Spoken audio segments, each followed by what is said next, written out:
যারা সকাল 7টার সময় এখানকার ভোট লুট করেছিলেন তাদেরকে জিজ্ঞেস করছি, তৃণমূলের কর্মীদেরকে, কে আপনাদের তৃণমূল কংগ্রেস চালাচ্ছে সরকারটাকে? বুঝে হাত দিয়ে বলুন তো, তৃণমূল কংগ্রেস পার্টিটা এই রাজ্যের সরকারটাকে চালাচ্ছে? না, চালাচ্ছে না। এই সরকারটাকে আইপ্যাক চালাচ্ছে একটা মুনাফাখোর কোম্পানি, যার শুধুমাত্র একটাই দরকার, একটাই উদ্দেশ্য, যে লুট করা। আমরা এতদিন বলেছি, কমরেড অনাদি সাহু আমাদের শ্রমিক আন্দোলনের নেতা, আমাদের রাজ্যের প্রাক্তন মন্ত্রী, আমাদের এই দেশের শ্রমিক আন্দোলনের নেতা, উনি বলবেন আমাদের এই চলার পথে শ্রমিকদেরকে আরো বেশি ঐক্যবদ্ধ করে আমাদের এই সব শ্রমিকের গতরের দাম, ঘামের দামের দাবিতে যে লড়াই, সেই লড়াইয়ের পক্ষে আমাদেরকে মাঠে নেমে, বুথে নেমে, পাড়ায় গিয়ে সেক্টর ওয়াইজ শ্রমিকদেরকে ঐক্যবদ্ধ করার জন্য, ইউনাইটেড করার জন্য আমরা তার কথা শুনবো এবং গোটা জেলাতে, আগামী দিনে গোটা রাজ্যে আমরা সেই পথেই এগিয়ে যাব। তারই শপথ গ্রহণ করতে আমরা আমাদের এই 10ম জেলা সম্মেলনের প্রকাশ্য সমাবেশে উপস্থিত হয়েছি। আমরা শিখবো, আমরা প্রতিটা দিন আমাদের চলার পথে আরো বেশি শ্রমিকদের, হকারদের, তাঁতদের, কর্মীদের, পরিযায়ী শ্রমিকদের, ওই কল্যাণীতে যে সমস্ত যেটুকু আজকে শিল্প বেঁচে আছে তাদের মজদুরদের, তাদের শ্রমিকদের, পলাশী সুগার মিল যা বন্ধ হচ্ছে না, খুলবে, তার কোনো ঠিক ঠিকানা নেই, তাদের, যারা আখের গুড় বানাচ্ছে গোটা নদিয়া জুড়ে সেই শ্রমিকদের, যারা ট্রেনে হকারি করছেন তাদের, যারা এই সমস্ত দোকানে বাজারে ছোট ব্যবসা করছেন তারা, আমাদের প্রকল্প কর্মীরা, তিনি আইসিডিএস হন, তিনি মিড ডে মিল হন, তিনি আশা হন, তিনি এনএমএ দিদিরা হন, তারা আমাদের এই গোটা রাজ্যের যারা ঠিকাতে কাজ করছেন, পৌরসভার অভ্যন্তরে যারা বিভিন্ন সেফটি, সুরক্ষা সমস্ত কিছু না নিয়ে শুধুমাত্র মানুষের প্রয়োজনে কাজ করছেন, তাদের প্রত্যেকের দাওয়াতে গিয়ে তাদের কথা শুনে তাদেরকে কি করে আমরা আমাদের আঁচল পেতে, আমরা আমাদের ঝান্ডা পেতে, আমরা আমাদের সংগঠনের মধ্যে নিয়ে আসতে পারি, যাতে গোটা রাজ্যটাকে আমরা সঠিক পরিবেশে সঠিকভাবে পরিচালনা করতে পারি, তার কথা আমরা কমরেড অনাদি সাহুর কাছে শুনব। সম্পাদক আমাদের রাজ্যের নেতা সাজিদা, অভ্যর্থনা সমিতির সম্পাদক, সভাপতি এবং আর এখানে কল্যাণী থেকে শুরু করে করিমপুর পর্যন্ত এই গোটা জেলার শ্রমিক আন্দোলনকে, মেহনতি মানুষের আন্দোলনকে, মজুরদের আন্দোলনকে আরো সহজ কথায় বললে, যারা বছরের যথাযথ দামের জন্য লড়াই করছেন তাদের আন্দোলনের যে নেতৃত্বরা আছেন, যে সহযোদ্ধারা আছেন, তারা যারা উপস্থিত হয়েছেন, আপনাদের সবাইকে আমার সম্মান, আমার প্রণাম, লাল সালাম। আমি একটু আগে শুনলাম যে এই পৌরসভাটাতে নাকি আগের মাসে প্রশাসক বসিয়ে দিয়েছে, সত্যি? তারপরে শুনলাম যে নাকি বলছে যে এত অযোগ্য 21টা ওয়ার্ডের কাউন্সিলর, যে তারা নাকি পৌরসভাটা চালাতে পারলো না বলে নাকি উপর থেকে এসে প্রশাসক বসিয়ে দিয়েছে। এটাই বললো পৌরসভার কাজ কি? বললো মশা মারা, কোন ওইটুকু পারলো না? বলছেন না। বললো আর কি কাজ আছে? বললো জমা জল ঢেলে বের করে দেওয়া। বলছে ওইটুকুই? বলছেন না, তাও পারলো না। তখন আপনাদেরই, আমাদেরই এখানকার শ্রমিক নেতা, আমাদের প্রাক্তন ছাত্র নেতা, সে বললো যে কি করে পারবে বলো? সকাল 7টায় যদি বুথ লুট হয়ে যায় আর কাউন্সিলররা যদি বুথের কাউন্সিলর হয় তো তারা কখনো মানুষের উন্নয়নের কাজ করতে পারে না। লুটের সরকার চলছে, चाहे वो इस पश्चिम बंगाल में हो या पूरा देश भर में हो, लुटेर सरकार लुटे। अरे लुटेर सरकार যদি না চলতো তাহলে কি মমতা ব্যানার্জি কোমরে আঁচল বেঁধে নিয়ে প্রতিদিনকে বাঁচাতে চলে যেত? বেরিয়ে এলো, বলছে সবুজ ফাইল নিয়ে বেরিয়ে এলাম। বেরিয়ে তো এলেন, মাইকটা কি বেঁধেছিল গো? আমাদের তো এখানে মাইক বাঁধার জন্য ডেকোরেটরসকে বলতে হয়েছে। আর এই শুনে পার্থ আর ওই একটা মুখপত্র আছে, ওর নাম আমি নিই না, ওরা দুজনে কান্নাকাটি করছে। আমাদের বেহালার কমরেডরা, কলকাতার কমরেডরা ওদের কাছে গেছেনি, বলছে কাঁদছো কেন? বলছে দেখো এত লুট করলাম, এত চুরি করলাম, এত টাকা পাঠালাম, কিন্তু আমাকে যখন ইডি ধরলো, দিদি কিন্তু আমার ফোন ধরলো না, আর ওর বাড়িতে শুধু ইডি গেছে, দিদি চলে গেল কোমরে আঁচড় করছিল। আমাদের রাজ্যের সভাপতি সিআইটুর, আমাদের দেশের নেতা, তার কথা। কিন্তু প্রশ্ন তো অন্য জায়গায়, इतना लूट हो क्यों रहा है? আমাদের নেতারাই শিখিয়েছেন, যারা মঞ্চে আছেন, বাকি পুরনো জোনালের সম্পাদক, প্রাক্তন এমপি, প্রাক্তন মন্ত্রী, প্রাক্তন এমএলএ, আর আপনারা যারা আছেন, আপনারাই তো আমাদেরকে শিখিয়েছেন যে পুঁজি পুঁজি পুঁজি পুঁজি। যখন ছোট থাকে তখন সে তার কি করে পকেট ভরবে তার কথা ভাবে। পুঁজি যখন আরো বড় হয়ে যায় তখন এক পকেট থেকে বেরিয়ে গিয়ে সে যাতে বাজার দখল করতে পারে তার ব্যবস্থা করে। পুঁজি যখন আরো বড় হয় তখন সে তার রাজ্যের সীমানা দেখে না। পুঁজি যখন আরো বড় হয় তখন সে তার দেশ বিদেশের সীমারেখা দেখে না। পুঁজি যখন আরো ফুলে ফেপে ওঠে তখন সে দেশ কেন, সে তখন দেশের দেশের সরকারগুলোকে নিজের আঙ্গুলের সুতো বেঁধে পুতুলের মতন নাচ নাচায়। পুঁজি যখন আরো বড় হয় তখন সরকারকে সে তার চৌকিদার হিসাবে রাখে যে আমার লুটকে তুমি এখানে পাহারা দেবে। हम लोग पूछना चाहते हैं कि पश्चिम बंगाल का मुख्यमंत्री ममता बनर्जी किसका हाथों पर नाच रही है, और कार সম্পত্তি আর কার লুটের সম্পদকে তিনি আজকে সুরক্ষা দিচ্ছেন? কই আমাদের টোটো চালক ভাইদের তাদের রেজিস্ট্রেশন ফি, তাদের লাইসেন্স, তাদের একটা টোটোকে রাস্তায় নামানোর জন্য কই তৃণমূলের কোন নেতাকে তো রাস্তায় দেখি না, कोई राज्य मुख्यमंत्री के तो देखी ना। सीधा सा तो सवाल है कि একটা টোটো কে রেজিস্ট্রেশন করতে গেলে আপনি রেট চার্জ দিন না কত টাকা লাগে? কোন জেলাতে আপনি 18 নিচ্ছেন, কোন জেলাতে 25, কোন জেলাতে 35,000 নিচ্ছেন। কেন নিচ্ছেন? इस पश्चिम बंगाल में एक के बाद एक का कारखाना का गेट में ताला पड़ा है। पश्चिम बंगाल में तृणमूल कांग्रेस যতদিন পরিচালনা করেছে এই পশ্চিমবঙ্গে ছোট মাঝারি কারখানা গেটে তালা পড়ে গেছে। 22,000 কারখানার গেটে তালা পড়ে গেছে। জিএসটি হয়েছে, ডিমনিটাইজেশন হয়েছে, ছোট রং গ্রিল থেকে শুরু করে ইট ভাটার কারখানাতে তালা পড়ে গেছে। গোটা পশ্চিমবঙ্গে সরকারি জমিতে রাষ্ট্রায়ত্ত কারখানাগুলোকে চালানোর যে দায়িত্ব পশ্চিমবঙ্গের রাজ্য সরকারের ছিল, সেখানে তো তারা হেগে মুতে ছেড়ে দিয়েছে, একটা কারখানা চালাতে পারেনি। দিল্লি থেকে নোটিশ পাঠিয়েছে যে কারখানা বন্ধ করে দিতে হবে, আর यहाँ से एमपी लोग जाते हैं পার্লামেন্ট, আর আমাদের এখানকার কারখানাগুলোকে বন্ধ করে দেবার নোটিশগুলোকে কুরিয়ার সার্ভিসের মতো নিয়ে আসে। আর যখন ওখানে বিল পেশ হয়, সেই বিলের উপরে যখন সেখানে আর্গুমেন্ট হয়, বিলগুলো যখন আইনে পরিণত হয়, তখন এই পশ্চিমবঙ্গের তৃণমূল কংগ্রেসের এমপিরা তারা কি করে? বলে আমরা তখন পার্লামেন্টের বাথরুমে পেচ্ছাপ করি, হিসি করতে যাই। একটার পর একটা পার্লামেন্টে জনবিরোধী নীতি বিল आईने परिणत হয়েছে। चाहे वो किसान का कानून हो, चाहे वो श्रम कोड बिल हो। अरे क्या है इस श्रम कोड बिल में? 8 घंटा एक मजदूर काम करते थे, आज के वही मजदूर के 8 घंटा परिवर्ते 12-16 घंटा काज करते হবে। अरे पार्लियामेंट में जितना दिन लाल झंडे का सिपाही एमपी बनकर गया था, किसी माई का लाल का हिम्मत नहीं था कोनो मजदूर के 8 घंटा परिवर्ते 12 घंटा काज कराবে।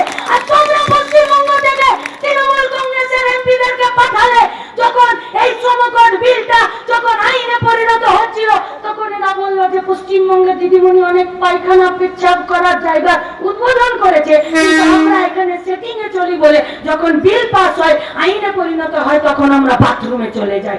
পশ্চিমবঙ্গের বাথরুমের অভাব আছে গো। এত খরচ করে তোমরা দিল্লিতে ওই জন্য যাও, তোমাদেরকে কেন পাঠানো হয়? তোমাদেরকে পাঠানো হয় এই পশ্চিমবঙ্গের কলকারখানাগুলো যখন বন্ধ হয়ে গেছে, এই পশ্চিমবঙ্গের স্কুলে কলেজে চাকরিতে যখন দুর্নীতি আছে, তখন আমাদের রাজ্যের ছেলেপুলেগুলো যখন বাইরের রাজ্যে পরিযায়ী শ্রমিক হিসাবে কাজ করতে যাচ্ছে, তারা যাতে মার খেয়ে মরে না আসে, তারা যাতে বাংলা বলার জন্য আক্রান্ত না হয়, তাদের আধার কার্ড দেখে দেখে স্টেশনে ঠান্ডায় কম্বল মুড়ি দিয়ে যখন প্ল্যাটফর্মে পড়ে থাকে, তখন অন্য রাজ্যের কিছু মাথা খারাপ ধর্ম বিদ্বেষী, জাতি বিদ্বেষী, ভাষা বিদ্বেষী আরএসএসের গোয়াল ঘরের দ্বারা যারা শিক্ষিত হয় তারা যাতে তাদেরকে লাঠি না মারে। আমাদের বাড়ির আমাদের রাজ্যের ছেলে মেয়েগুলো যখন সেখানে 10,000, 20,000, 15,000 করে টাকা ইনকাম করে আর ওখানে 5,000 দেখে আর এই রাজ্যের মাটিতে 10-12,000 টাকা পাঠিয়ে দেয়, उसी पैसे से हम लोगों का बाजार चलता है। পরিযায়ী শ্রমিক যে টাকা রোজগার করে সে তার বাড়িতে মায়ের হাতে, বউয়ের হাতে, বাপের হাতে যে টাকা পাঠায়, ওরা মাটি খুঁড়ে টাকাটা পুঁতে রাখে না। ওরা ওই টাকাটা দিয়েই বাজারে চাল, ডাল, তেল, আটা কিনতে যায়। ওরা সেই টাকাটা দিয়েই ওষুধ কিনতে যায়। ওরা সেই টাকাটা দিয়েই নিজের মোবাইলে রিচার্জ করে। ওরা সেই টাকাটা দিয়েই পশ্চিমবঙ্গের বাড়িতে বসে নিজেদের প্রত্যেক দিনের জীবনে প্রয়োজনীয় জিনিসগুলো কেনার জন্য সেই টাকাটাই বাজারে খরচ করে। मतलब परिजाई मजदूर का, प्रवासी मजदूर का पैसा से ही पश्चिम बंगाल के बाजार में आज जान है। কিন্তু পরিযায়ী শ্রমিকদের প্রতি রাজ্যের সরকারের কোনো দায়বদ্ধতা নেই। আছে শিল্প পশ্চিমবঙ্গে, ছোট কলকারখানা আছে। 94 সাল থেকে ধারাবাহিক লড়াই পশ্চিমবঙ্গের মাটিতে। কমরেড জ্যোতি বসু পশ্চিমবঙ্গের মুখ্যমন্ত্রী, তাদের নেতৃত্বে, শ্রমিকদের নেতৃত্বে পশ্চিমবঙ্গে শিল্প করতে হবে। ধান, চাল, আলু, মাছ এসব উৎপাদনে আমরা 1 নম্বরে হয়েছি। তৃণমূল মুখ বাঁকিয়ে বলছে তোমরা ধান, চাল, মাছ, তেল উৎপাদনে 1 নম্বর হলে তো কি আছে, আমি তো চুরিতে 1 নম্বরে হয়েছি।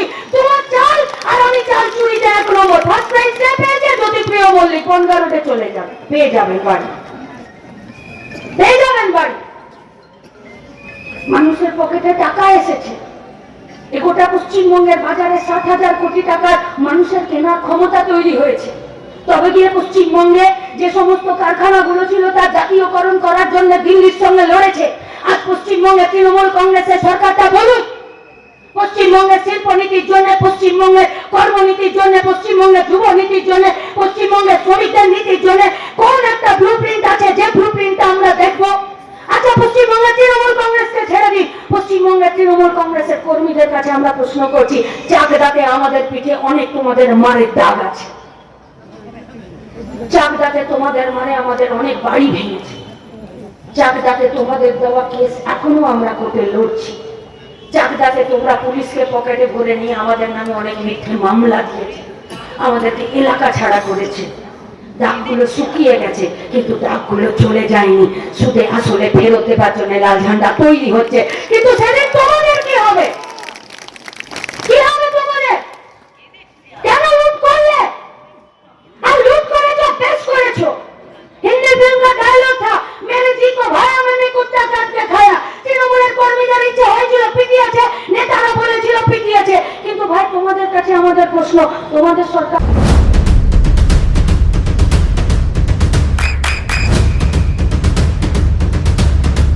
বৃষ্টিতে স্বস্তি। বৃষ্টি অ্যাকোয়া বিশুদ্ধ পানীয় জল। তোমাদের দিদি চালাচ্ছে তো? তোমাদের সরকারটা তোমাদের যুবরাজ চালাচ্ছে তো? সেন্সা কা পাতা নেই, ভুইপোর যুবরাজ এসেছে, এর বেশি বলতে কিছু চায় না। বড়রা শিখিয়েছে কারো পৈতৃক বাকি আর যা যা আছে খানদান নিয়ে কথা বলতে। বলছি আপনারা চালাচ্ছেন তো?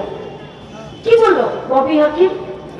বললো আইপ্যাড থেকে ফোন এসেছিল, বলছে নাকি টিকিট পেতে গেলে পয়সা দিলেই তৃণমূলের টিকিট পাওয়া যায়। আমি বলছি না। কি বললো মদন মিত্র? বললো আইপ্যাড থেকে ফোন আসছে, বলছে বুথ সভাপতি হতে চাও তৃণমূলের, আইপ্যাডের সঙ্গে যোগাযোগ করো, সেখানেও পয়সা দিলেই বুথ সভাপতি হয়ে যাবে। তার মানে যে সিপিএম কে, যে লাল ঝান্ডাকে, যে শ্রমিক আন্দোলনের নেতাদেরকে, ছাত্র যুবদেরকে যারা পেটালো, যারা মারলো, যারা তৃণমূলকে হারলো, তারা যদি আইপ্যাডকে পয়সা না দিতে পারে, ওর বুথ সভাপতি যুক্তি আরো জুটবে না।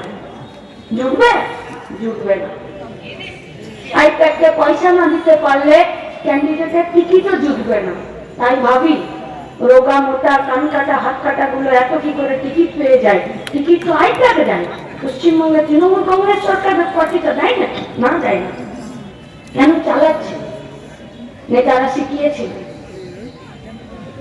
যে যখন কোন একটা পার্টি সরকারে আসে তখন তাদের কাছে অনেক দালালরা, ঠিকাদাররা, কারখানার মালিকরা ঘুরঘুর করে। নীতি আদর্শের সঙ্গে আপোষ না করে তাদের সঙ্গে কথা বলতে হয়। তো আমরা বললাম যে তাহলে তৃণমূল কংগ্রেস কোন নীতি আদর্শের কথা বলছে গো? বলছে তৃণমূল কংগ্রেস আর নীতি আদর্শ এই দুটো একসাথে কথা বলাই যায় না। এই দুটো ধ্রুব মেরুতে, তৃণমূল কংগ্রেস একদিকে আর নীতি আদর্শ একদিকে। কি হবে? বললো কুছ পাতা নেই। তাহলে নীতি আদর্শের কি হবে? বললো নীতি আদর্শই তো কর্পোরেট চালাচ্ছে, লুট চলছে, লুট, সব দিক থেকে লুট চলছে। কে নেতা হবে, কে মন্ত্রী হবে, কে কি করবে কেউ ঠিক করে না, এরা ঠিক করে না। इस पश्चिम बंगाल में सबका बात होता है, যে হবে সে টাকা পাবে, যে মরবে সে টাকা পাবে, गाढ़ा प्रकल्प আছে সে টাকা পাবে। यहाँ तक चुल्लू पीकर मरने वालों को भी पैसा मिलता है। ये পশ্চিমবঙ্গে মুখে হাত দিয়ে বলতে তো শ্রমিকদের নিয়ে কথা হয়, মজদুরদেরকে নিয়ে কথা হয়, ঠিকা মজদুরদেরকে নিয়ে কথা হয়। যন্ত্রণার অভিজ্ঞতা প্রতিটা দিন হয়, যে যন্ত্রণার অভিজ্ঞতায় গত বছরই বা তার আগের বছর বেরিয়ে বই মেলা যাচ্ছে। মাঝে রাস্তায় ফোন এলো, বললো এনআরএস এ ডেড বডি এসেছে। এলাকার লোকরা ফোন করলেন, একবার আসতে পারবেন? গেলাম। বললো যে দেখো এই দুটো শ্রমিক মরেছে, তো কিছু ওয়েলফেয়ার বোর্ড থেকে না এদের কিছু টাকা পয়সা পাওয়া যেতে পারে। বললো কি করতে হবে? বললো একটু ডাক্তারকে বলে দাও না, পোস্টমর্টম রিপোর্টে লিখে দেবে যে এরা ড্রেন পরিষ্কার করার জন্য, কলকাতার বুকে ড্রেন পরিষ্কার করার জন্য কি কি বলে ওটাকে, সেই বড় ম্যান হলে ঢুকে নোংরা পরিষ্কার করছিল। বললাম এক্ষুনি বলছি। পোস্টমর্টমের ডাক্তারবাবুদেরকে ফোন করলাম যে ডাক্তারবাবু পোস্টমর্টম করবেন, একটু লিখে দিন না যে এরা ওই ম্যানহোলে ঢুকে পড়েছে। বললো দেখো আমি তো শরীরটার পোস্টমর্টম করব, আমি তো ওর কাজের পোস্টমর্টম করব না। ও কিসে মরেছে আমি সেইটুকু বলে দিতে পারবো, কিন্তু ওর কি পরিচয় সেটা ডাক্তারের লেখার কথা নয়। আমি বলবো যে আমার কাছে ডেড বডিটা এসেছে, আমি পোস্টমর্টম করেছি, আমি দেখবো যে ও একটা নোংরা আবর্জনাতে পড়ে গ্যাসে দম বন্ধ হয়ে মরে গেছে। আমি শুধু এইটুকু লিখতে পারি। তাহলে কি করা যাবে? বললো তোমরা এক কাজ করো না, ওকে যে ডেড বডিটা নিয়ে এসেছে তাদেরকে বলো না কারা ওকে ওই ম্যানহোল থেকে তুলেছে। চলে গেলাম তার কাছে, সে একটা ঠিকাদার, যেই ওই ছেলের তিনটে মারা গেছে সেই ঠিকাদার সম্পদ দিয়েছে, নেই ঠিকাদার। করতো কোথায় কাজ? এরকমই পৌরসভা কর্পোরেশনের আন্ডারে যে ঠিকাতে লোক নিয়োগ করেছে সেই ঠিকাদার পালিয়ে গেছে। যাকে নামিয়েছিল বিনা সেফটিতে, বিনা হ্যান্ড গ্লাভসে, বিনা মাস্কে, কোনো সেফটি সিকিউরিটি নেই, নামিয়ে দিয়েছিল সেই ছেলে দিনখানা মরে গেছে। কলকাতা কর্পোরেশনে যখন তার পরিবার চিঠি পাঠাচ্ছে, এটা কলকাতা কর্পোরেশন হতে পারে, এটা রেল হতে পারে, এটা বিএসএনএল হতে পারে, এটা আমি যেখানে থাকি সেখানকার কলিয়ারি হতে পারে, কাঁচরাপাড়া হতে পারে, কল্যাণীর কোন একটা ছোট ইঞ্জিনিয়ারিং কারখানা হতে পারে, সেখানকার হতে পারে। সে জানেই না আমার এখানে কোন শ্রমিক কাজ করছে বিনা সেফটিতে, জানে সব ঠিকাদার। কার্ড আছে, পিএফ আছে, পেনশন আছে, নেই। কে এসে হানা দেবে এদের কাছে? Labour commission. লেবার কমিশনের কাছে গেলে লেবার কমিশন তো মুখ টেবিল থেকে মাথায় উপরে চলে না। কি কাজ করবে লেবার কমিশন? যত এখানে টেবিল আছে, যত চেয়ার আছে, সব টেবিলকে চেয়ারকে নিজেরা তাদের ফাইলের নিচে চাপা রেখেছে। সবকটা দুর্নীতির একটা হাতুর ঘর হয়েছে। আমরা বালি মাফিয়ার কথা শুনেছি, আমরা পাথর মাফিয়ার কথা শুনেছি, সরকারি ভাইপো কয়লা মাফিয়ার কথা শুনেছি, চাল বিক্রি করা জ্যোতিপ্রিয়র কথা শুনেছি, চাকরি বিক্রি করা পার্থর কথা শুনেছি, গরু পাচার করা বীরের মতন, বাঘের মতন অনুব্রতর কথা শুনেছি, কতল বিক্রি করা মাফিয়ার কথা শুনেছেন? কম পয়সার লেবার সাপ্লাই করা মাফিয়ার কথা শুনেছেন? কম পয়সায় গতর বেচে দেওয়ার জন্য ঠিকার কথা শুনেছেন? কম পয়সায় গতর বেচে দেওয়ার, যার আজকের ঠিকানা নেই, যার কালকের ঠিকানা নেই, যার পিএফ নেই, যার পেনশন নেই, যার ভবিষ্যৎ নেই, যে মরে গেলে তার পরিবারের কি হবে, তার গতর বেচে দেওয়ার জন্য পশ্চিমবঙ্গে মাফিয়া রাজ তৈরি হয়েছে। মাফিয়ারা হাসছে, শ্রমিকরা মরছে। এ পশ্চিমবঙ্গে মাফিয়া রাজ চালাচ্ছে। ছিল আইন আমাদের। আমি ছোট দোকানে কাজ করি, আমাকে পিএফ দিতে হবে, আমাকে পেনশন দিতে হবে, আমার একটা কার্ড থাকবে, আমি শ্রমিক, আমাকে রেকগনাইজ করবে। আমি হোটেলে কাজ করি, আমি রেস্তোরাঁয় কাজ করি, আমার একটি সুরক্ষা থাকবে। আমি ঠিকাতে কাজ করি, আমার তার একটি কাজ থাকবে। सरकारी जाएगा बंद हो जाते दिन दिन। क्यों? क्योंकि दिल्ली में जो सरकार बैठे हैं उसका नाम बीजेपी है और वो नागपुर से परिचालित होते हैं। उसका बस एक ही नारा है, एक देश, एक धर्म, एक नीति, एक कानून, एक वोट, एक भाषा। उसके अलावा उसके पास और कोई बात नहीं है। उसका जो भी प्रधानमंत्री आते हैं वो गर्व से बोलते हैं कि रेल को बेचना मेरा पवित्र कर्म है, बीएसएनएल के बिक्री করে দেওয়া আমার পবিত্র ধর্ম, দেশের সরকারি স্কুলকে চূড়াচূড়ে পাঠিয়ে দেওয়া আমার দেশভক্তি, দেশের কলিয়ারিকে, দেশের খাদানকে, দেশের পেট্রোলিয়ামকে জলাঞ্জলি দিয়ে দেওয়া এটা আমার দেশের প্রতি কর্তব্য। इसलिए देशीय संस्था चालानो हमार काज नय। मोदी बोलते हैं, अटल बिहारी अगर ये बात बोले हैं तो हम 2 कदम आगे जाकर बोलेंगे। मोदी बोलते हैं कि सरकारी संस्था जन्म लिया ही है मरने के लिए, कोई बचपन में गया तो कोई जवानी में जाएगा। এখানে যে বিজেপির একজন এমএলএ আছেন, উনি সাঁতার দিতে পছন্দ করেন। যতদিন অন্যদিকে ছিলেন ততদিন মাটিতে পা দিয়েছেন, আর যবে থেকে বিজেপিতে গেছেন তবে থেকে সাঁতার দিচ্ছেন। ঠিক না? সাঁতার দিচ্ছেন না? গোটা গঙ্গা রোডটা যখন ডুবেছিল, মানে ওর কাজ ছিল মুকুল রায়কে আর কৃষ্ণ কল্যাণীকে দিয়ে মমতাকে টাইট দেওয়া। ও বলছে আমি তো টাইট দিতে পারবো না, আমি কোনো সাঁতারই করিনি। আমরা কাউকে ব্যক্তিগত আক্রমণ করছি না। দেখুন, একই মানুষ নীতি পাল্টে গেলে, রাজনীতি পাল্টে গেলে, পলিটিক্যাল পার্টি পাল্টে গেলে, বসার পার্টি অফিস পাল্টে গেলে, যে লোকগুলোকে পার্টির চাপে গরিব মানুষের কাজ করতে হয়, সেই লোকটাই আজকে পার্টির চাপে মনগা রোডে সাঁতার দিচ্ছে। এইটাই নীতি, এইটাই আদর্শ, এইটাই রাজনৈতিক দলের কাজ, এইটাই এইটাই। আর সেই জায়গাতে যখন ঠিকাতে শ্রমিক নিযুক্ত হচ্ছে, তখন তাদের কতর, তাদের ভবিষ্যৎকে সুরক্ষা দেওয়ার জন্য আমাদের যা কাজ ছিল, আমাদের যা আইন ছিল, যা স্বাধীনতার আগের থেকে তৈরি হয়েছিল যে আইনগুলো, সেই আইনগুলোকে তুলে দিল দেশের সরকার। নাম দিয়েছে শ্রম কোড বিল, এখন আইনে পরিণত হয়েছে। আপনি পাবেন না পিএফ পেনশনের কারণ সরকার দায়িত্বই নেবেন না শ্রমিকের। আপনি পারবেন না ইউনিয়ন করতে। আমরা জানি যে আমি যখন একা থাকি তখন সেটা লাঠি হয়, আমি যখন 10 জন একসঙ্গে থাকি তখন অন্যজনের কাছে সেটা বোঝা হয়। তাই তো ইউনিয়নের কনসেপ্ট, তাই তো সমাজ, তাই তো পরিবার, তাই তো আমরা একসাথে থাকি। আর আজকে দেশের বিজেপির পার্টিটা ঠিক করেছে যে তুমি যদি একা থাকো তুমি সেফ থাকবে, আর তুমি যদি ইউনিয়ন করতে যাও তোমাকে জেলে পুরে দেবো। ইউনিয়ন করা বেআইনি ঘোষণা করছে শ্রম কোড মিলে।